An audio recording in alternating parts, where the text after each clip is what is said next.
Hello, this is Sheridan Russell, and in my presentation, I'm going to analyze a real interpersonal communication event through the lens of expectancy violation theory and kinesics. This event explains how my husband and I experienced a silent interaction with one another that told everything we needed to know. This was based off of our body language and our facial expressions.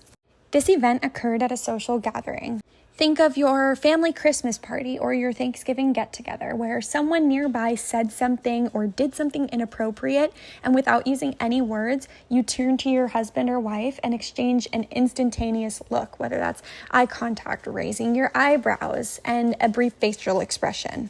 For me personally, this communicated our shared reaction and was everything we needed to say without saying any words. Most of the time, others in the room won't be reacting the same way, but because you and your spouse have a meaningful connection, you're able to communicate through nonverbal interactions.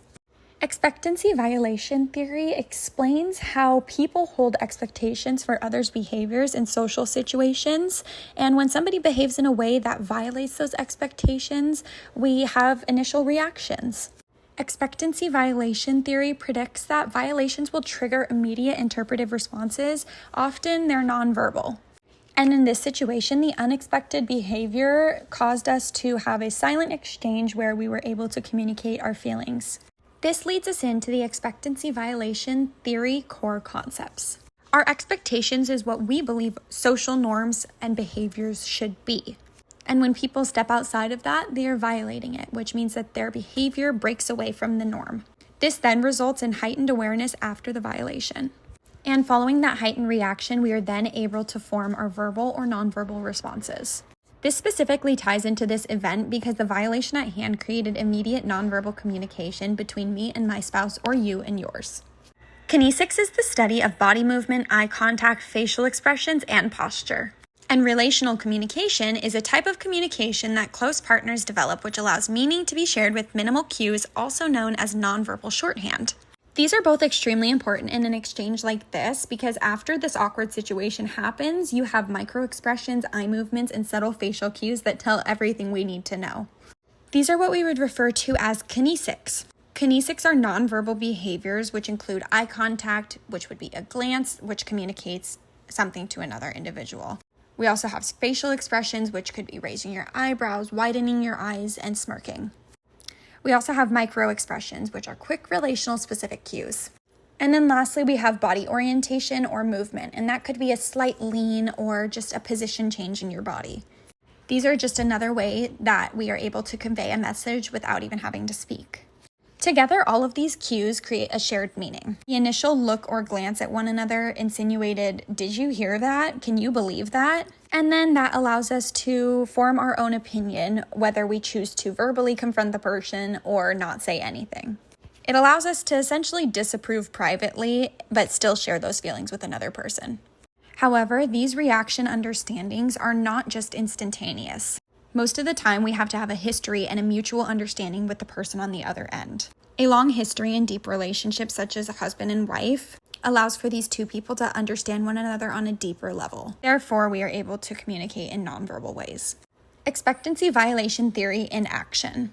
Our reactions to the violation at hand means that the behavior was unexpected. We all have our own opinions on actions and behaviors, and when we feel that somebody has violated that, it can cause nonverbal reactions or even verbal reactions. This allows us to see the way that humans evaluate situations.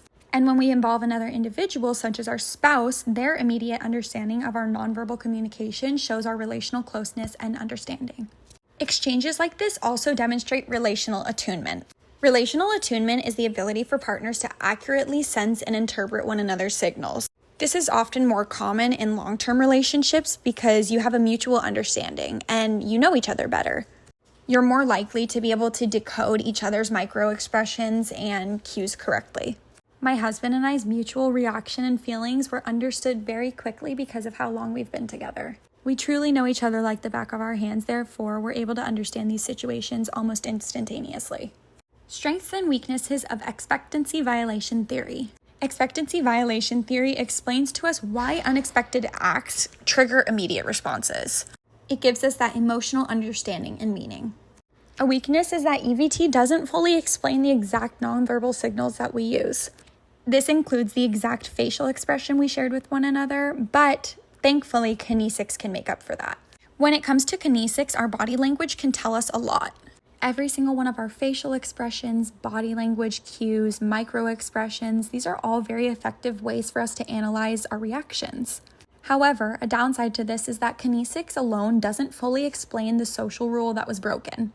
But that's where EVT comes in and can supply the context. So when these two are paired together, they both make up where the other one falls short. And therefore, we're able to understand the whole entire picture. In conclusion, this moment shows exactly how couples can use nonverbal cues to manage social situations and express evaluations with one another without escalating to a verbal conflict.